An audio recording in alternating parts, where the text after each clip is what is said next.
Every night my daughter left her bed and went to my son's room. Every night. And every morning she pretended nothing had happened. I used to think it was cute, maybe a phase, a fear of the dark. But when I finally discovered why she did it, I wished I'd never known. I still can't sleep without hearing those quiet footsteps in the hallway. I'm glad you're here, because if I don't tell someone what happened, I think it'll eat me alive. Maybe you'll understand, or maybe you'll judge me. Either way, you deserve to know what went on in my house after midnight. We lived in a small town just outside of Madison, Wisconsin. A quiet street, friendly neighbors, nothing dramatic ever happened there, until it did. My husband, Eric, worked long shifts at the hospital. I stayed home with the kids, teaching part-time online. Our daughter Lily was 8, our son Noah was 10. They were close in the way siblings rarely are. He'd tie her shoes, she'd steal his hoodie, they'd laugh over cartoons until they fell asleep. To everyone else, we looked like the perfect little family, but perfection is a mask. And masks always crack somewhere. Every night. Around 2 or 3 in the morning, I'd hear it. The soft creak of Lily's door, then her tiny footsteps crossing the hallway. At first, I didn't even open my eyes. I'd smile, half asleep, thinking she just wants to feel safe near her brother. I told myself that, because that was easier than asking why she really needed to leave her room every single night. The pattern became so consistent, it was almost rhythmic. Door creak, floor creak, quiet hush. Sometimes I'd hear Noah whisper something, just a word or two, and then silence again. I told Eric, and he laughed. She's just scared of monsters, honey. You used to do that when you were her age. I let it go. For a while, days were normal. Breakfast chaos, spilled milk, missing homework. Lily was bright, cheerful, and maybe a bit clingy. Noah was the responsible one, mature beyond his years. Sometimes too mature. He never complained about his sister's nightly visits. If anything, he seemed protective. When I asked if she still got scared at night, he'd shrug. She just can't sleep alone, Mom. It's no big deal. Something in the way he said it unsettled me. Like he wanted me to stop asking questions. Like he already knew I wouldn't like the answer. But who suspects anything in their own home? Who looks at their own children and imagines darkness? One Thursday night, I woke up because of the thunder. The kind that shakes the windows. Lightning flashed, and I saw Lily's door swing open again. Her little figure slipped into the hallway. Bare feet, pink pajamas, hair messy from sleep. I don't know why, but something in me froze. I waited. And when I didn't hear Noah's door close behind her, I got up. The hallway was dim, lit only by the moonlight spilling through the window. I took one quiet step after another, listening. From Noah's room came the faint sound of whispering. He'd been a nurse for nearly 15 years, often working overnight. That's why most nights it was just me and the kids. We'd been married 12 years. I used to think we were solid. But over time, we'd both grown tired. Not of each other exactly, but of the routine, the constant loop of chores, school, bills, sleep. There was love between us, but it had dulled into habit. And in that dullness, I think I stopped seeing things clearly. Lily loved drawing animals. Every afternoon, she'd sit at the dining table, tongue poking from the corner of her mouth, coloring in tigers and horses and birds that didn't exist. She'd talk to herself softly while she worked, making up stories about each creature. Her world was innocent, imaginative, and full of light, or so I believed. Noah, on the other hand, was more withdrawn. He'd always been quiet, analytical, the kind of kid who reads instruction manuals for fun. He liked puzzles, chess, and keeping his room organized like a tiny adult. He never complained about chores, never threw tantrums. Sometimes I'd look at him and think, he's too calm for his age. It made me proud and a little worried at the same time. Afternoons in our house followed the same rhythm. 3:30, the school bus. 4-hour homework, 5:30 dinner prep. I'd cook while Lily narrated her day to me in endless detail. Which teacher smiled, which friend got a gold star.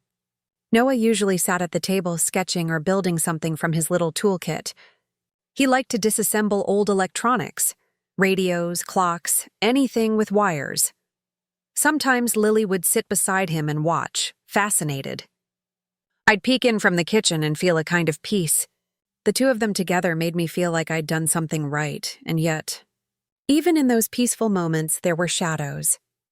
One Friday evening, I was cleaning up the kitchen when I overheard Lily say, "Don't, Noah, it tickles." Her laugh followed, high-pitched, innocent. But my body tensed before my mind even processed why. When I looked in, they were sitting on the floor. He was helping her bandage her doll's broken arm. It was perfectly innocent, completely harmless. But that instinctive jolt in my gut lingered, embarrassing me. Why was I reacting like that? Why did something inside me whisper that I should watch closer? Her voice, his voice. Too soft to make out, I pressed my ear against the door. "Please," she said. Then silence. My breath hitched. My hand trembled on the doorknob, but I didn't go in. I don't even know why. Maybe because a mother's mind sometimes invents monsters that aren't there. Maybe because I was afraid of being wrong, and even more afraid of being right. The next morning, everything looked normal again. Pancakes, cereal, cartoons. Noah smiled at me, eyes bright, cheerful as ever. Lily giggled at something on her tablet. It was as if the night hadn't happened. I tried to convince myself it was just a dream, that my imagination had filled in sounds where there were none. But my heart wouldn't let me rest. The smallest moments started to feel strange, like watching Lily flinch when Eric hugged her goodnight, or seeing Noah glance at me too quickly when I asked about school. They were small things, yes. But small things, when repeated, start to scream. I began to keep a mental log. How often she left her room, what time, how long she stayed in Noah's. Every night the same pattern. Sometimes an hour, sometimes until dawn. One night, I stayed up on purpose. I sat in the living room with the lights off, pretending to work on my laptop. When I heard her door again, my heart started pounding so hard I thought it might wake the whole house. She padded down the hall, turned into his room, and the door clicked shut. This time, I stood up. I walked to their doors, slowly, silently, and put my hand on Noah's knob. My palms were sweating. Every rational part of me said, "Don't do it. Don't invade their space." But another voice, louder, sharper, said, "You're their mother. You need to know." And just as I was about to push the door open, I heard movement inside. Not footsteps, something else. Like drawers opening, paper rustling. Then Lily's muffled voice again. I froze there for what felt like an eternity. Finally, I stepped back, went to my own room, and lay awake till morning. At breakfast, I couldn't stop staring at them. Lily, swinging her legs, eating cereal, humming. Noah, calm, older than he should have been. He caught me watching and asked, "What's wrong, Mom?" "Nothing," I said. But there was something crawling under my skin. Something that whispered, "You're missing it. You're missing the truth." That day, I decided I'd stop guessing and start watching. You ever have that feeling where your house suddenly feels unfamiliar? Like the walls are listening, the floors remember footsteps? That's what it became for me. Our safe, happy home now felt like a stage set where everyone was pretending. Even me, I started noticing other things. Lily's grades had dropped. Noah's drawings, once of spaceships and cars, now looked darker. Figures standing under rain, a girl behind a door, eyes watching from corners. He said they were just stories, but sometimes art tells on us, doesn't it? The moment I realized something was truly wrong came 2 nights later. I went to check on them again, heart pounding, mind screaming. I pressed my ear to Noah's door, same whispering, same shuffle. Only this time I heard a word that froze me completely. She said, "Don't tell Mom." I stepped back like I'd been slapped. "Don't tell Mom." About what? That was the night I decided, whatever this was, I was going to find out. And that's where everything began to unravel. People think the cracks in a family appear suddenly, like a wall collapsing in a storm. But in truth, they begin quietly, a chip here, a hairline fracture there, until one day you realize the whole structure was already crumbling. That's how it happened to us. After that night, The one where I heard Lily whisper, "Don't tell Mom," I tried to pretend nothing had changed. But pretending became my full-time job. The next morning, sunlight spilled into the kitchen like any other day. Cereal bowls clinked, the coffee machine hissed, the smell of toast filled the air. If you had walked in, you would have seen a perfect little family. A husband reading the news, 2 kids getting ready for school, and a mother humming while packing lunchboxes. I remember thinking, this is what happiness looks like, or at least what it should. But underneath that surface, I felt a small tremor of unease, like the earth shifting before an earthquake. Eric kissed me on the cheek before leaving for his shift at the hospital. He was a good man, steady, patient, always calm even when I wasn't. I shook it off. Kids played, kids laughed. I refused to become the kind of paranoid mother who sees danger in every shadow. Still, that night I double-checked that both their doors were open before going to bed. Weekends were our family time. We'd go to the park, get ice cream, sometimes drive to the lake. Lily loved feeding ducks. Noah loved skipping stones. Those were the moments that reminded me we were still okay, that whatever small weirdness I felt at night was probably just stress or overthinking. But I did notice something new. Noah seemed more protective lately. Whenever Lily wanted to play outside, he'd insist on coming. If Eric or I said no to her about something, Noah would step in, almost like her lawyer. He'd tell her softly, "It's okay, I'll talk to Mom." She'd look at him with total trust, like he could fix anything. It was sweet. It really was. Until one day it wasn't. I remember a Sunday afternoon. We were at the park. The kids were running between the trees while Eric and I sat on a bench sharing a thermos of coffee. For a moment, everything was peaceful. Sunlight, laughter, the faint smell of grass. Then Lily tripped and scraped her knee. Before I could even get up, Noah sprinted to her. He pulled her into his arms, whispering something to her that I couldn't hear. She clung to him, crying softly. When I got there with the first aid kit, she turned away. "It's okay, Mom," Noah said, his hand on her shoulder. "I already took care of it." That tiny sentence, "I already took care of it," hit me harder than it should have. It wasn't what he said. It was how he said it. Like he was the one in charge now. That night I told Eric, "I think Noah feels responsible for Lily. Like too much." He just smiled and said, "That's a good thing. You raised him right." I wanted to believe him. God, I did. The next few weeks were uneventful. School, chores, bedtime stories. Lily started sleeping earlier, but still, at some point in the night, she'd go to Noah's room. I'd hear the door creak. The same rhythm. Sometimes I'd wake up halfway, look at the clock, sigh, and tell myself, tomorrow I'll talk to them about it. Tomorrow always became next time. You see, when life feels normal during the day, it's easy to ignore the things that happen at night. Daylight has a way of bleaching out the strange. One morning, I walked into Lily's room to tidy up. Her bed was perfectly made, too perfectly for a child her age. When I lifted the blanket, I realized why. There was nothing underneath. She'd placed pillows to make it look like someone was sleeping there.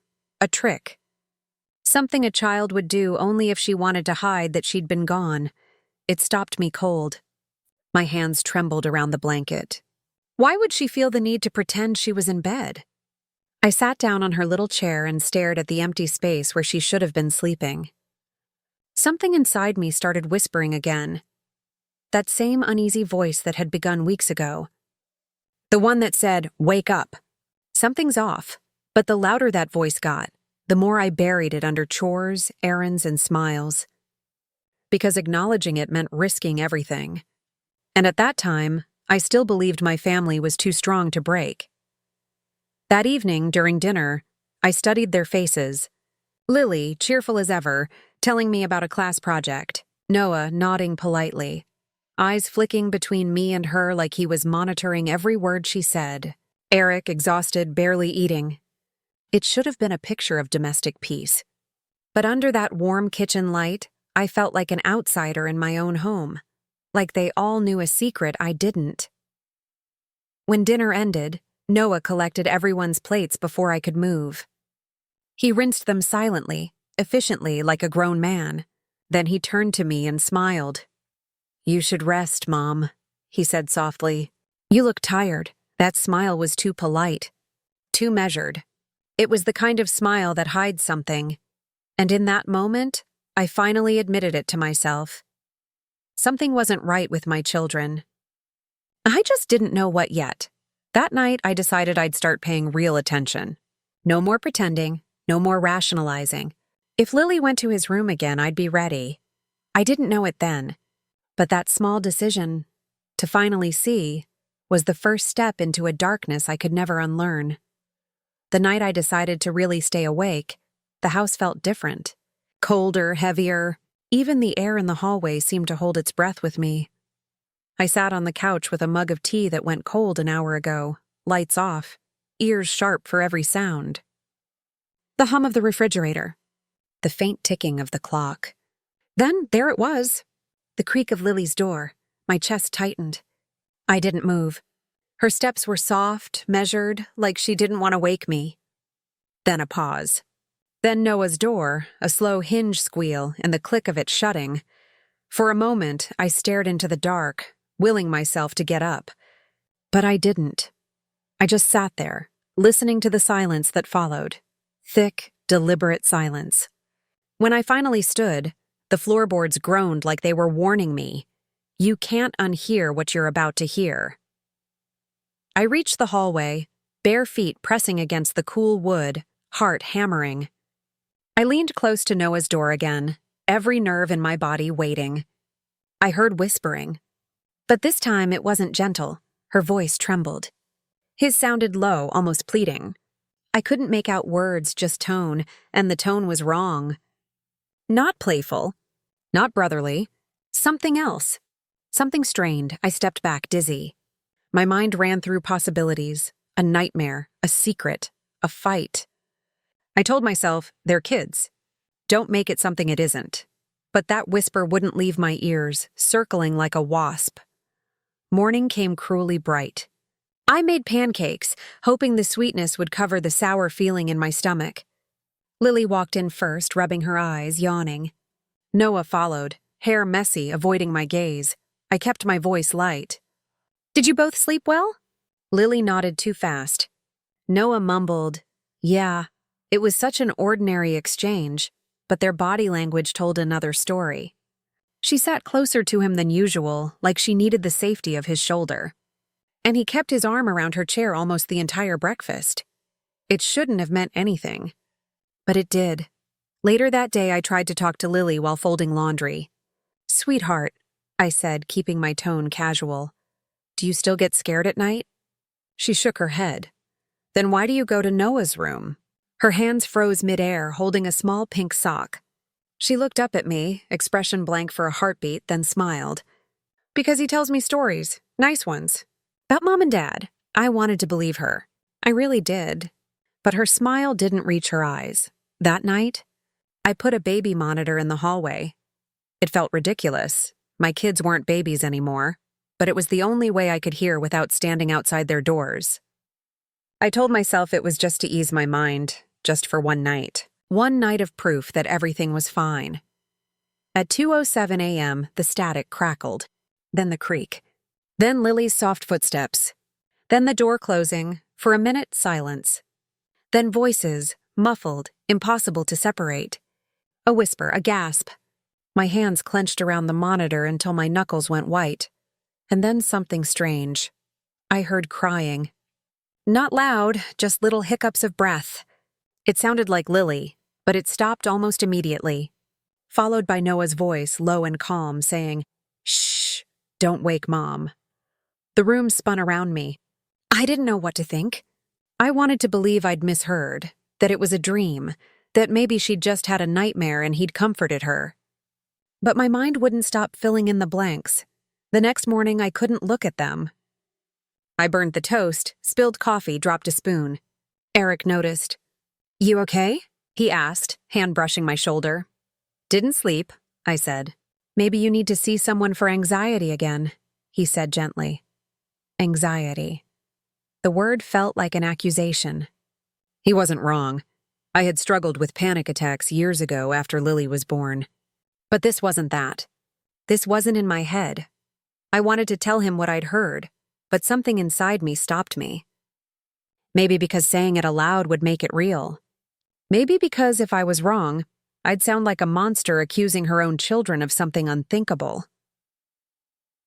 That afternoon, I noticed another detail. Lily's favorite stuffed bear, the one she never slept without, was in Noah's room. When I asked why, she said, "He keeps it safe for me." "Why can't you keep it safe in your room?" She looked down. "Because sometimes the dreams come." Dreams. I wanted to ask more, but Noah walked in right then, protective as ever. "She just means nightmares, Mom," he said quickly. "She's fine." Then he took her hand and led her out before I could respond. The way he said it, "She's fine," it sounded like a warning. The next few days I lived half awake. I went through the motions, cooking, working, smiling, but I was watching everything, storing every tiny detail like evidence. I noticed Lily was quieter. She used to hum when she colored, but now she worked in silence. Sometimes she'd glance at Noah for no reason, as if waiting for permission to speak. It broke my heart and scared me. I started reading articles online about sibling attachment, about trauma, about sleep disorders. Every explanation made me feel both relieved and more confused. None of them fit exactly. One night, I even typed, "Signs something inappropriate is happening between children," then deleted it before pressing enter. Because the moment I saw those words, I felt sick. Like I'd just betrayed my own family. Saturday came, and Eric had another overnight shift. I told myself I'd sleep early, but at 1 a.m. I was still awake. I heard the door again. This time, I walked straight to the hallway. The moonlight stretched long across the floor. I saw Lily standing at Noah's door, hand hovering above the knob. I whispered, "Lily?" She froze, turned slowly. Her eyes were wide, not scared but caught. I smiled, trying to sound calm. "Why are you up, honey?" She didn't answer. She looked toward Noah's door, then back at me. Her little voice barely rose above a whisper. I just wanted to say goodnight again. Something about the way she said it made my stomach twist. "Okay," I said softly. "Back to bed." She nodded, but before walking away, she glanced once more at the door. That tiny glance was loaded, with guilt or fear or both. When I tucked her in, I sat beside her for a minute. Her small hands clutched the blanket tight. "Do you ever feel scared at night?" I asked again. She hesitated. "Sometimes. But Noah says he can fix it." "Fix what?" She yawned, turning away. "The bad things." "What bad things?" But she didn't answer. She was pretending to sleep. I sat there in the dark, staring at her, my heartbeat loud in my ears. What bad things could an 8-year-old possibly need her brother to fix? The next morning, Eric mentioned something that made my blood run cold. "I went into Noah's room before leaving for work," he said casually, buttering toast. He was awake, told me he was studying, said he couldn't sleep because of the thunder. I froze. There hadn't been thunder. My mind raced. Noah lying, Lily sneaking out, the monitor, the whispers. All separate pieces, but together they painted something that looked like truth. An ugly, impossible truth I refused to name yet. I told Eric nothing. I just nodded, forcing a smile, and changed the subject.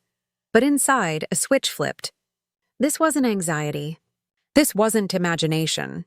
Something was happening between my children, and I was going to find out what. That evening, I moved the monitor inside Noah's room.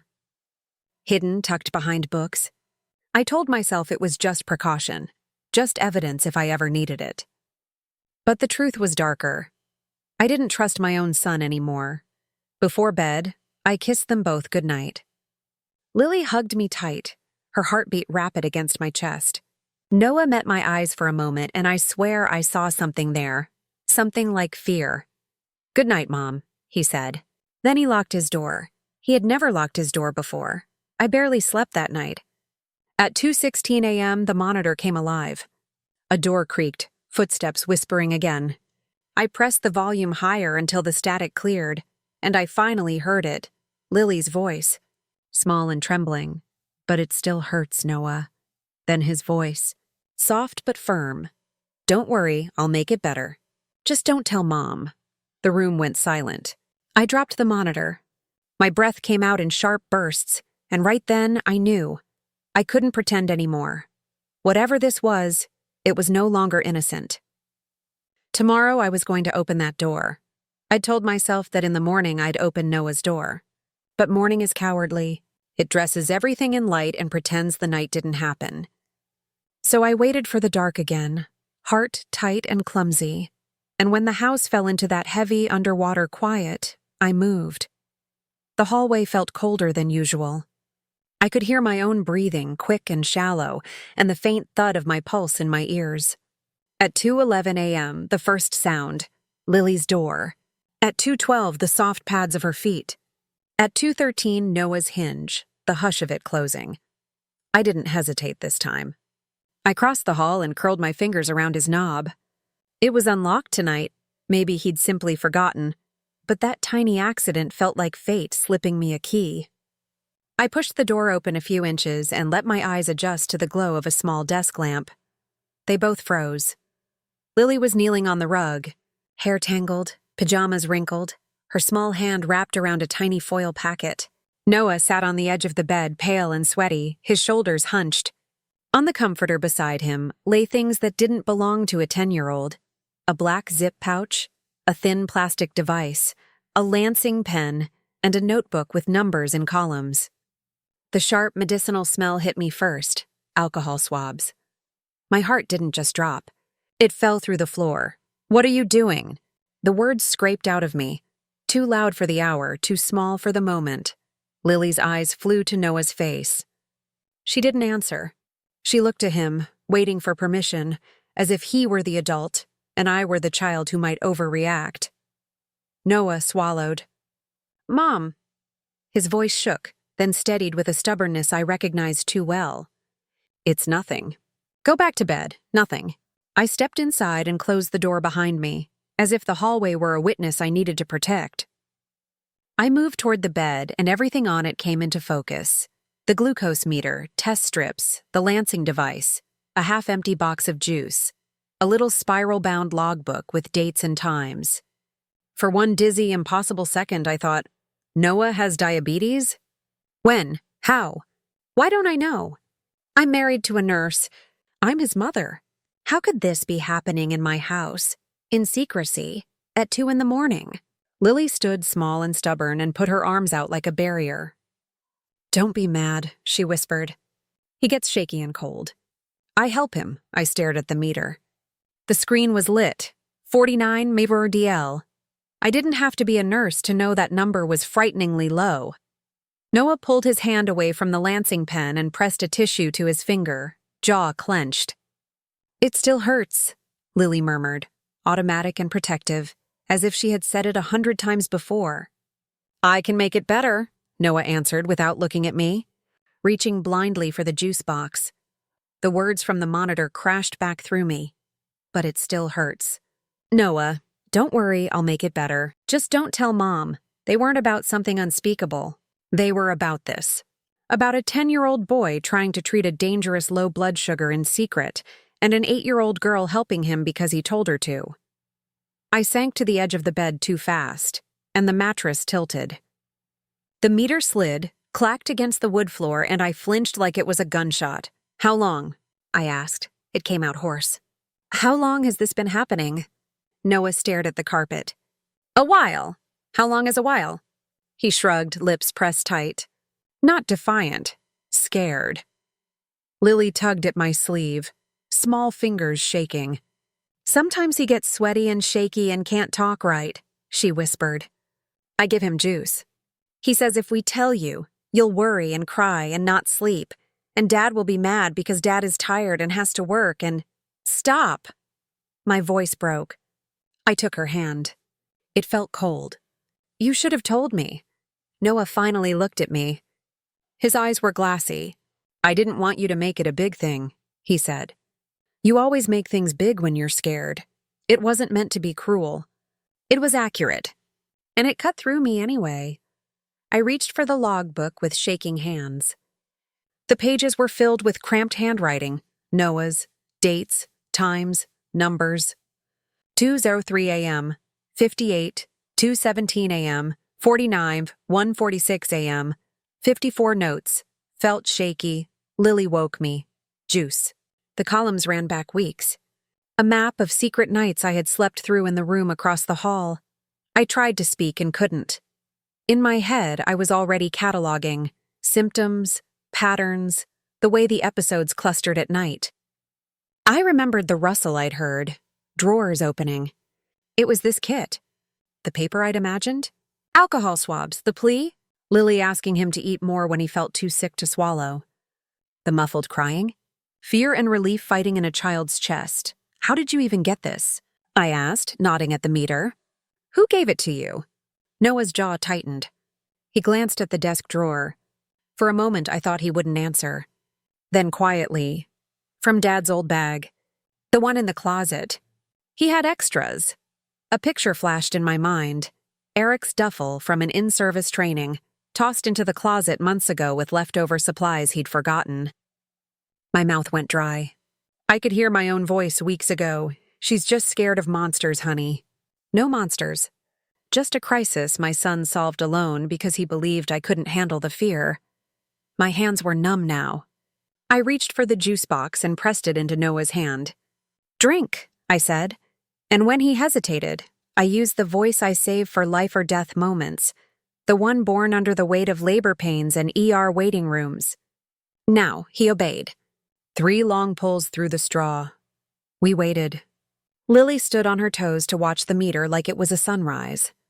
After a minute, the number crept up to 63. His shoulders eased. His color returned. He exhaled, the kind of breath you don't realize you've been holding until it shakes out of you. I didn't cry. Not yet. A different thing was happening inside me, like the floor of my life cracking and sinking while I stayed very still on the surface, smiling at my kids so they didn't drown with me. "Why didn't you tell me?"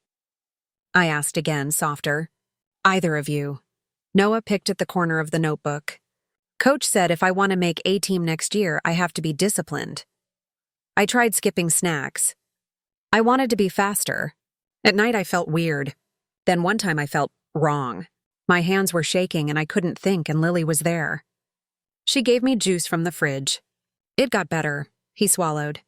I didn't want to lose soccer. I stared at him.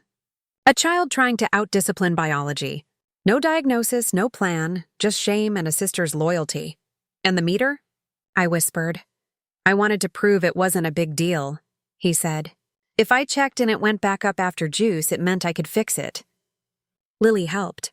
She knows when I get strange. She wakes me. She's good at it. I pressed my forehead to his hand. His skin was warmer now.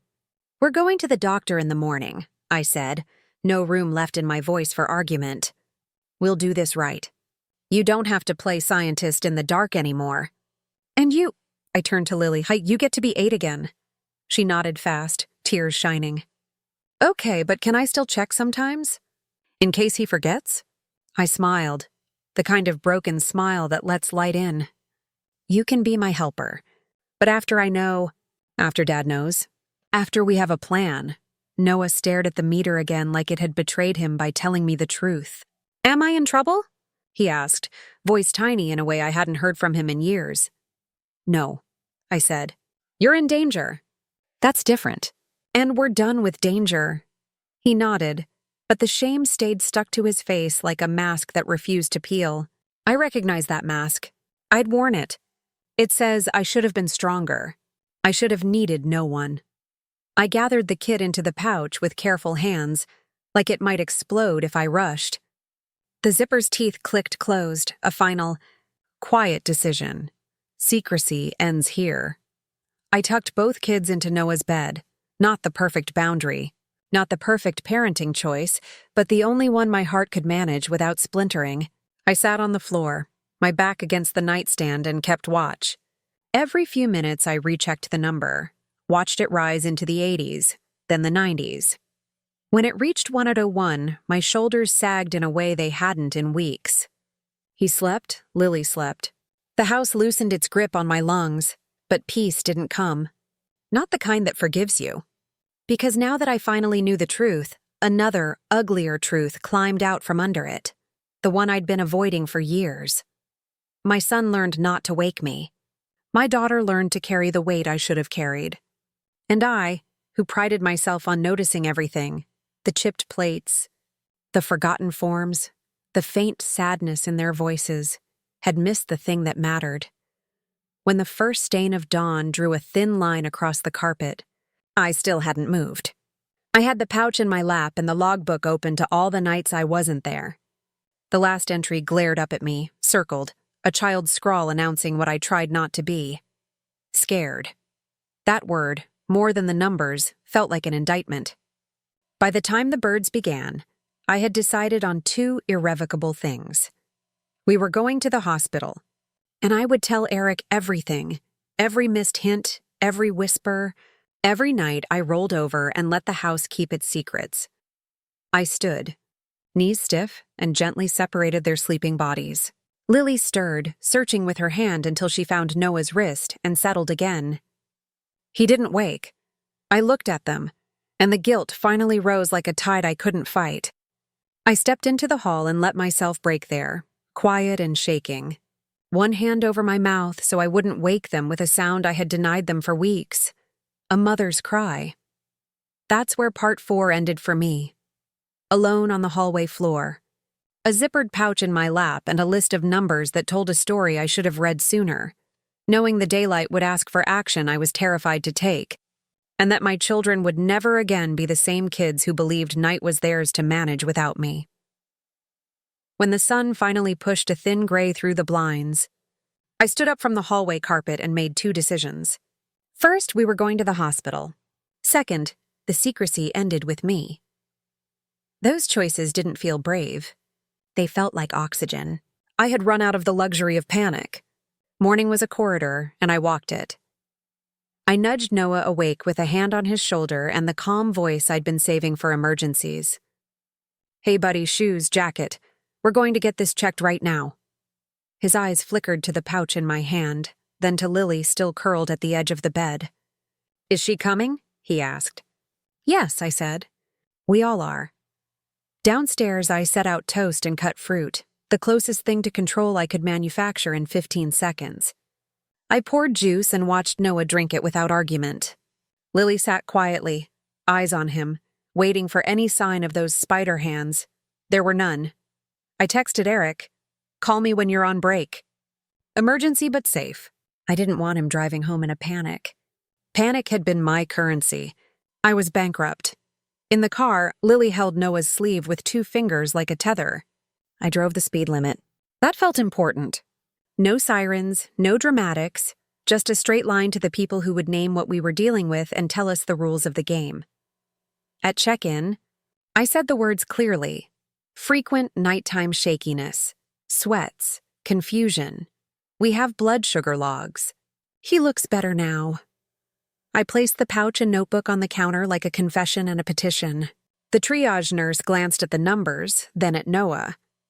Her eyes softened, professional and precise. "Thank you for bringing him in," she said. "We'll take it from here." That sentence, "we'll take it from here," was the first mercy of the day. It didn't absolve me. It just widened the circle. They moved quickly. Vitals finger prick, a higher number this time, safely in the triple digits. Questions asked and answered. A doctor with calm hands and simple explanations. It wasn't a diagnosis yet, just language that made sense of the night. Lows, highs, monitoring, patterns. We'd need labs, follow-up, and education plan. We weren't alone. While they worked, I watched Noah watch them, scanning, absorbing, trying to master all of it in one sitting. That was his way of fighting fear, become the expert. I placed my hand on his knee and kept it there. "That was mine. Don't move." When we were cleared to go home with instructions and appointments, the doctor crouched to Noah's height. "Here's the deal," she said softly. "No hero stuff. If you feel weird, you wake an adult. That's the rule. Adults are for the waking." He nodded. It was the first time I saw relief land on his face without having to sneak around it. In the parking lot, the air smelled like pavement and winter. I buckled Lily in and then stood by the driver's door, head against the metal, eyes closed. I didn't cry. I had moved beyond that. Something steadier had taken its place, like a thread pulled tight through fabric, holding everything together because it had to. On the way home, my phone buzzed. Eric. I put him on speaker and kept my voice level. "I found Noah's kit," I said. "He's been treating lows at night. Lily's been helping. We're okay. We went to the hospital. We have a plan." Silence, then a breath on the other end. He's okay," I repeated.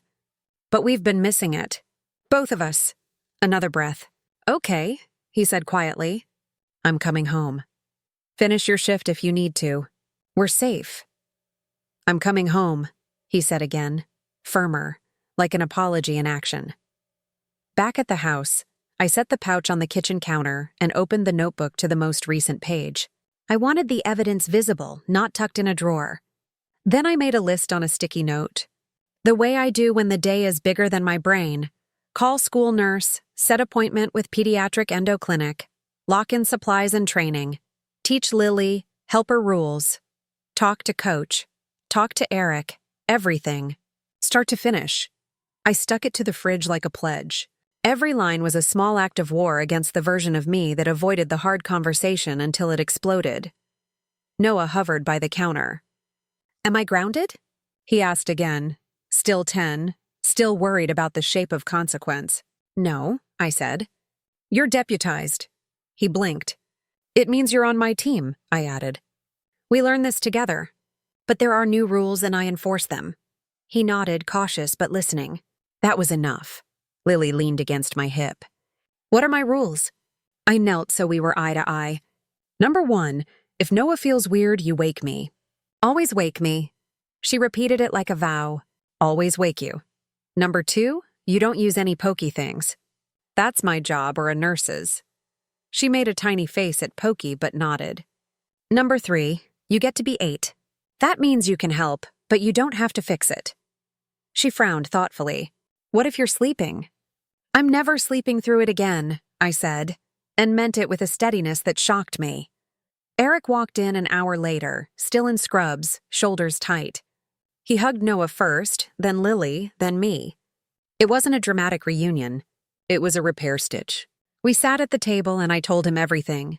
The footsteps, the whispers, the monitor, the numbers, the night on the hallway floor. I told him the part that humiliated me too, how I had typed a terrible question into my search bar and then deleted it. He closed his eyes. "I should have seen," he said. "I should have too," I replied. "We're past that now." We took out a calendar. He called in a favor to get us into the clinic sooner. We blocked time for training. We made a nighttime plan, a small alarm on my phone every few hours until we knew the pattern. A spare kit in our room, juice boxes stacked where Lily could see but not reach without me. We wrote it all down, not because we'd remember, but because the act of writing is a kind of promise. Mid-afternoon, I called the school nurse. I kept my voice neutral, practical. "Hi, this is Noah's mom. We're arranging a care plan. Could we meet Monday morning?" She understood immediately. Of course she did. School nurses carry more secrets than anyone knows. "Bring your notes," she said. "We'll draft his 504 plan and train his teachers." My hand shook after I hung up. Not from fear, from the feeling of something heavy finally landing on solid ground. "Next, coach." I stared at his name for a full minute before dialing. So I drafted a message on my phone to send in the morning, to the class parent group, the coach, the school nurse thread. "We're updating Noah's care plan. Here's what support looks like. Here's how to respond. Here's what language helps. Here's what doesn't. No drama, no apology. Just instructions. If fear could spread in whispers, then safety could spread in clear sentences." Around 2, Eric touched my shoulder and took the blanket. "Go sleep," he murmured. I stood, stretched, and passed him the chair like a relay baton. Before I went to our room, I looked into Noah's. He was sleeping, hands open, face loose. On his nightstand, the meter sat like a tamed animal. I lay down and finally closed my eyes. I didn't drift, I landed. And with that landing came a thought that carried me into sleep and toward what had to come next. Tomorrow I would stop being polite about this. Tomorrow I would step into the rooms where discipline meant harm and toughness meant silence. Tomorrow I would bring the numbers and the words and the authority of a mother who had spent a month afraid of the wrong thing. Because the secret had ended? Yes. But the story of who we were going to be in daylight, that fight had only begun, and I already knew where I would start. By the time morning cracked open again, I wasn't afraid anymore. I was ready. The version of me that flinched at the sound of creaking doors had vanished. In her place stood someone who finally knew what mattered: seeing, speaking, acting. I started the day early, before anyone stirred. The house was still wrapped in that soft gray of almost dawn. I brewed coffee and sat at the table with my notebook, the one that had replaced Noah's secret log. Page 1, a schedule. Page 2, the rules. Page 3, names of people who needed to know. This wasn't just about blood sugar anymore. It was about never letting silence grow roots in our home again. At 7, Eric came downstairs, tie loose, hair damp from the shower. "Big day?" he asked quietly, eyeing the pages. "Big shift," I said. He nodded, poured coffee, didn't ask for details. He trusted the momentum. The kids came down together, Noah pale but calm, Lily clutching her backpack straps like they anchored her. I smiled at both of them. "Today's the day we tell everyone who needs to know," I said. "No secrets." They exchanged a look, half nervous, half relieved. Noah murmured, "Okay." In the car, Lily hummed softly. Noah tapped his pencil against his knee. I drove them to school, heart steady. I wasn't walking into confrontation. I was walking into correction. The nurse met us in her office, files already open. She listened carefully while I explained Noah's midnight episodes, the numbers, the doctor's notes. When I finished, she said something that settled deep in me. "You're not the first parent to learn this late. What matters is you showed up now. We filled out forms together, medical alerts, supply authorizations, emergency steps."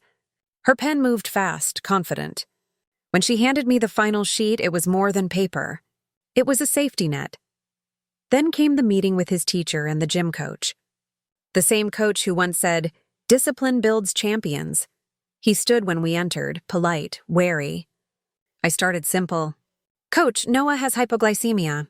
We're managing it, but he'll need regular breaks and snacks." He nodded. "Of course. Whatever he needs."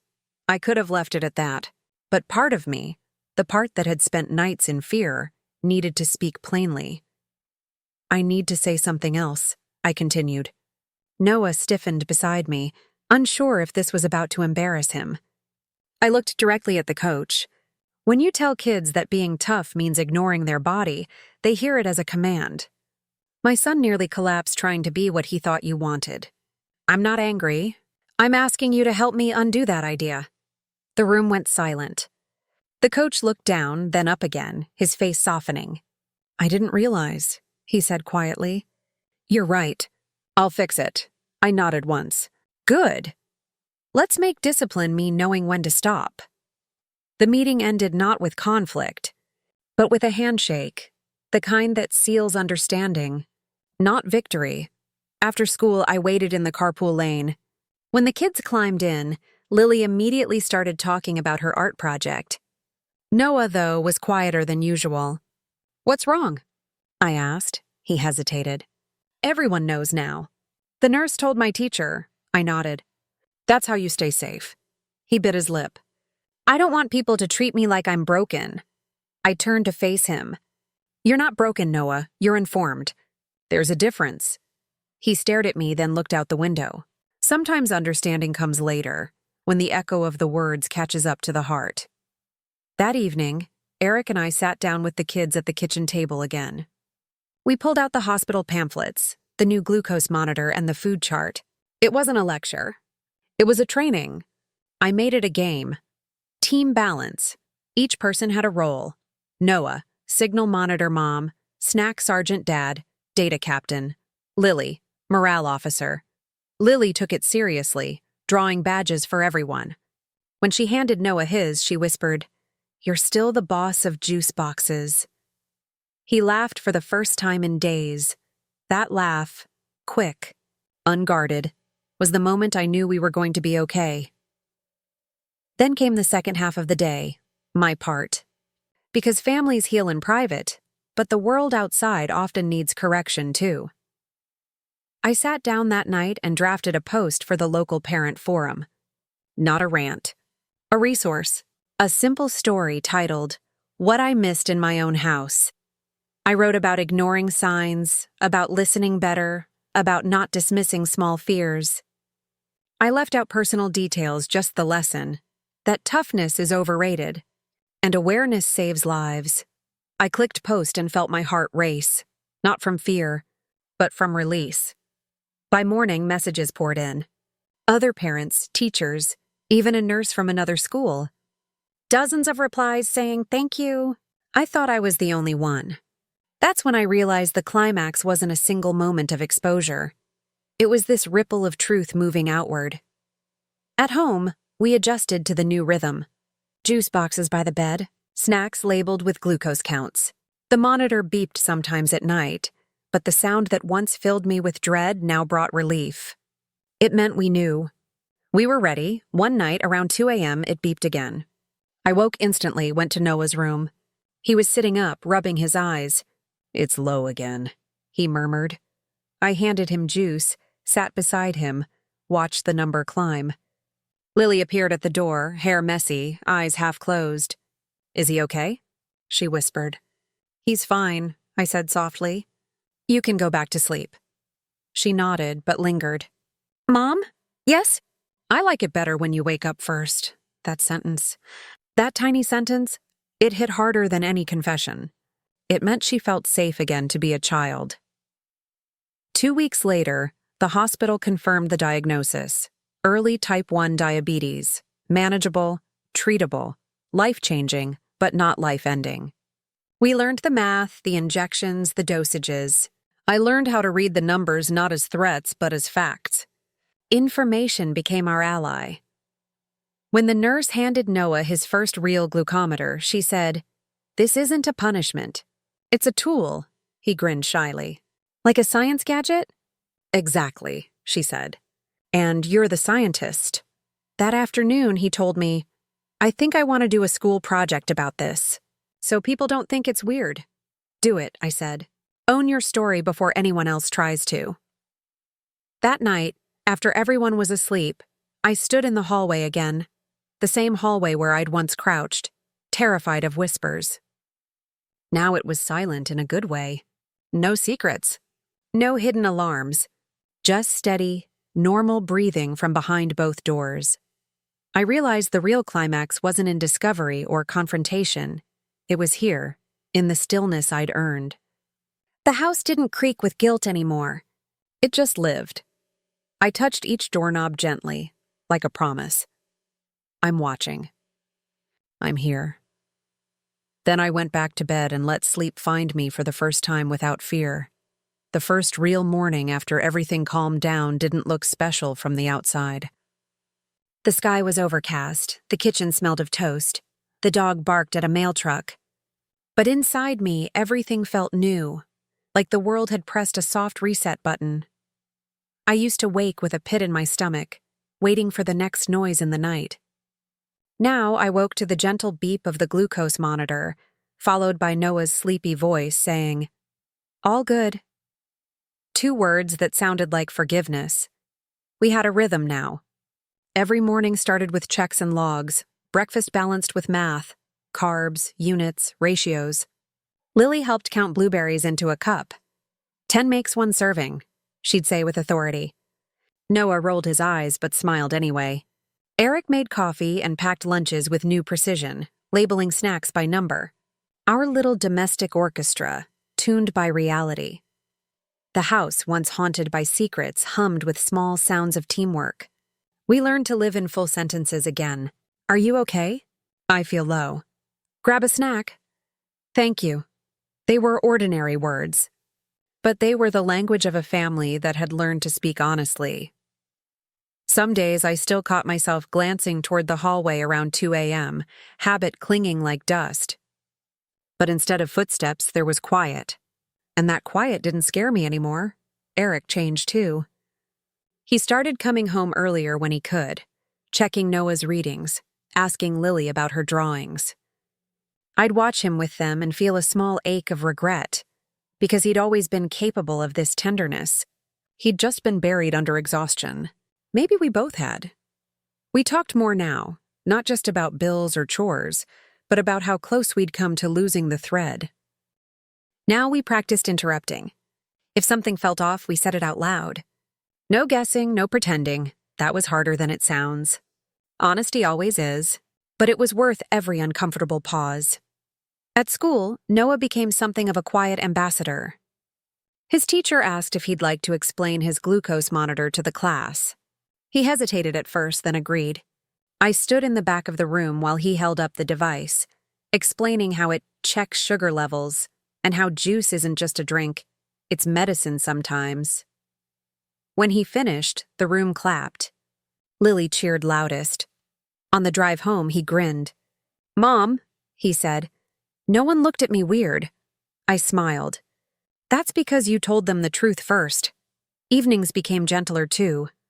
We started a new ritual, family walks after dinner, sometimes short, sometimes long, depending on the day. The kids raced ahead. Eric and I followed, hands brushing occasionally, no words needed.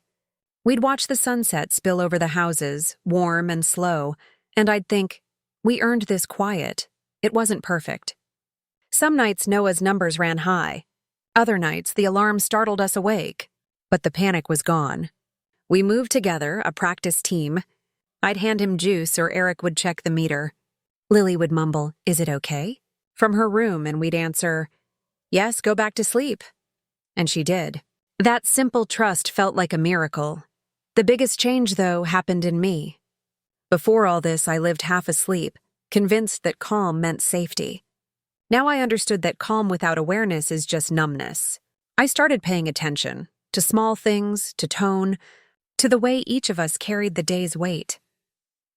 Sometimes I'd sit at the kitchen table after everyone left for school and trace my fingers over Noah's logbook.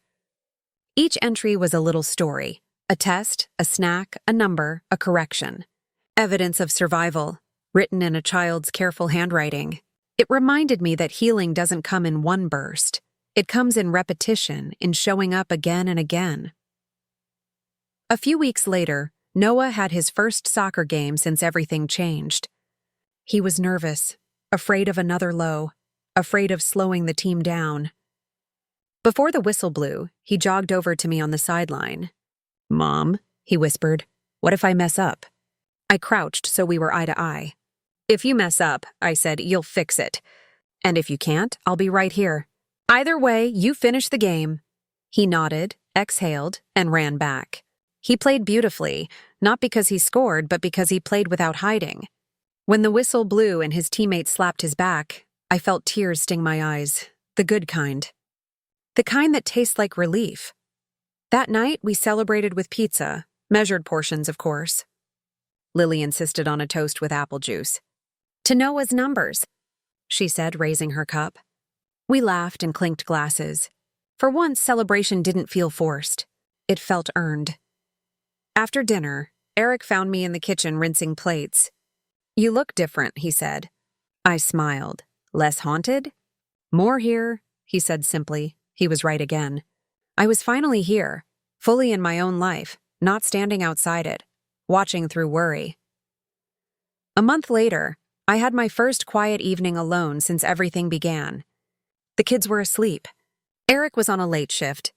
I sat on the porch with a cup of tea and the old baby monitor beside me, its light blinking softly. I kept it, even though we didn't need it anymore. It wasn't a symbol of fear now. It was a reminder of vigilance, of love that listens. I thought about all the nights I'd mistaken secrecy for peace, about how easy it is to believe silence means safety, and I promised myself I'd never again confuse the two. When spring arrived, Noah presented his school project, Living with Numbers, How I Learned About Blood Sugar. He'd drawn diagrams, made charts, even written a small paragraph about Lily being his night nurse. At the bottom, in his neat handwriting, was one line that made me cry right there in the gymnasium. I learned that telling the truth can save people. Afterward, he ran up to me grinning, cheeks flushed. Did I do good? I hugged him tight. You did perfect. Lily tugged my sleeve. Did you see he wrote about me? I did, I said. You're famous now. She laughed, the kind of laugh that only comes from children who feel completely safe. That night, we sat around the dinner table again. No big announcement, no crisis, just us. Eric poured wine, the kids traded jokes, the dog begged for scraps. I watched them, and a thought came quietly. This is what forgiveness looks like. Not the grand cinematic kind, but the everyday version, routine, patient, real. When I tucked Lily in, she asked, "Are you happy now, Mom?" I paused. Yes, I said truthfully. I'm happy and awake, she smiled sleepily. Good.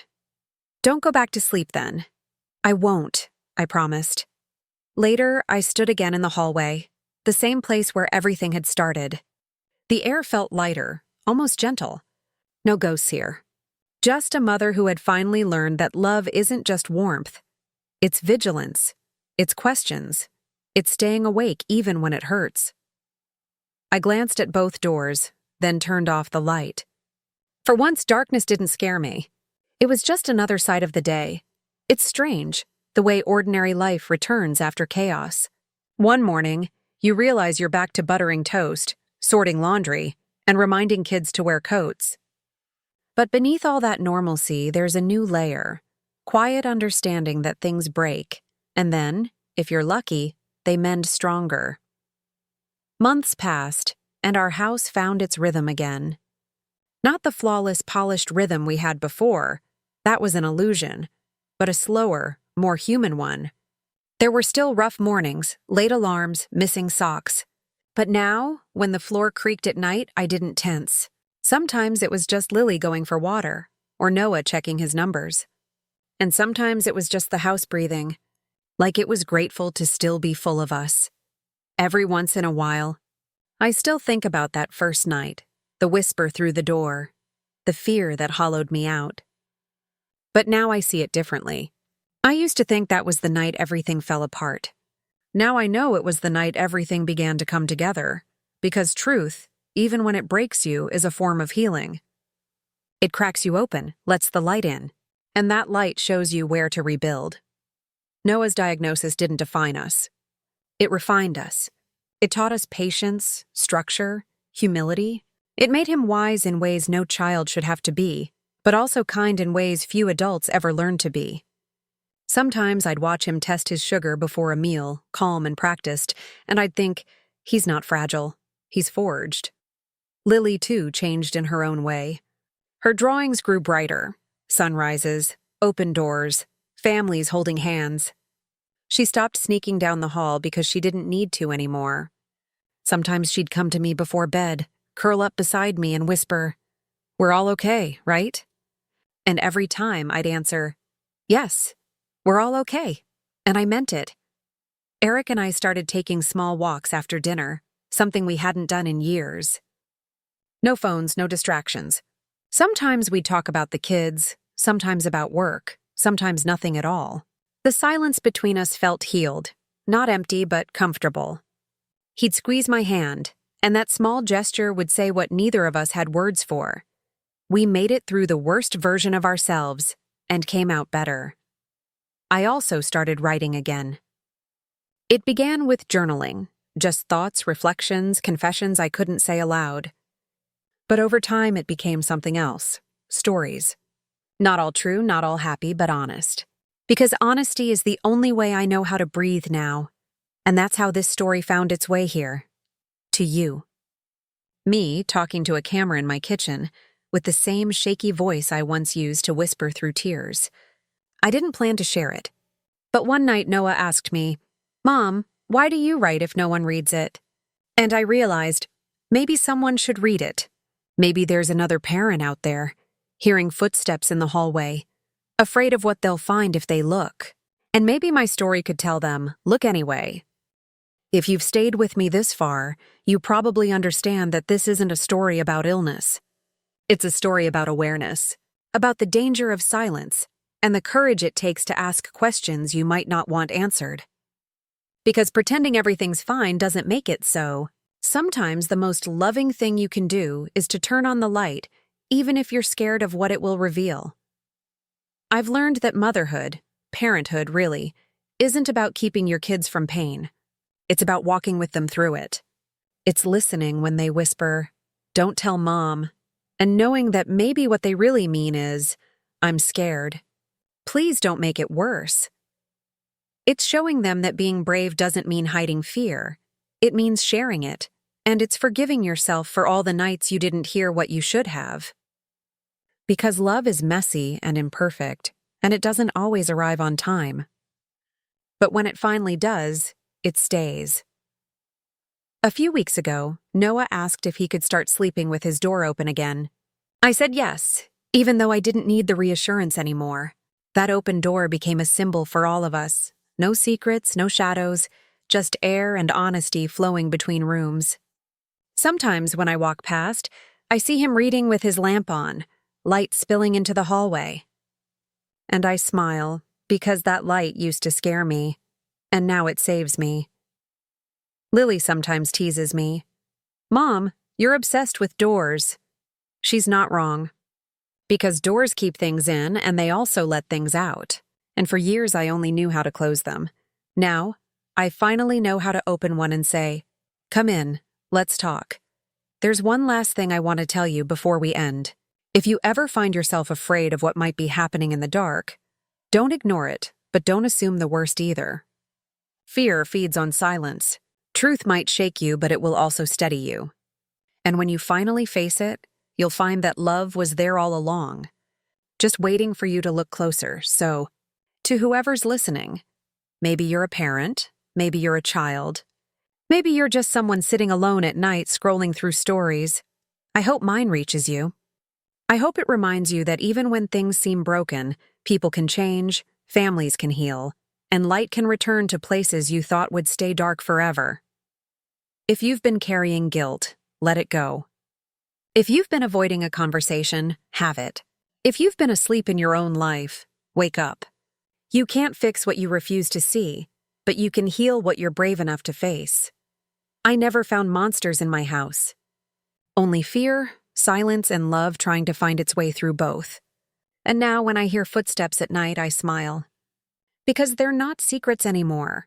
They're just the sound of life moving forward. Did you like my story? Please like and subscribe and tell me in the comments where you're listening from. I want to know how far this story of mine travels. And if you take anything from it, let it be this. Sometimes the scariest things we imagine are only shadows hiding the truth. And the truth, once seen, is almost always softer than the fear.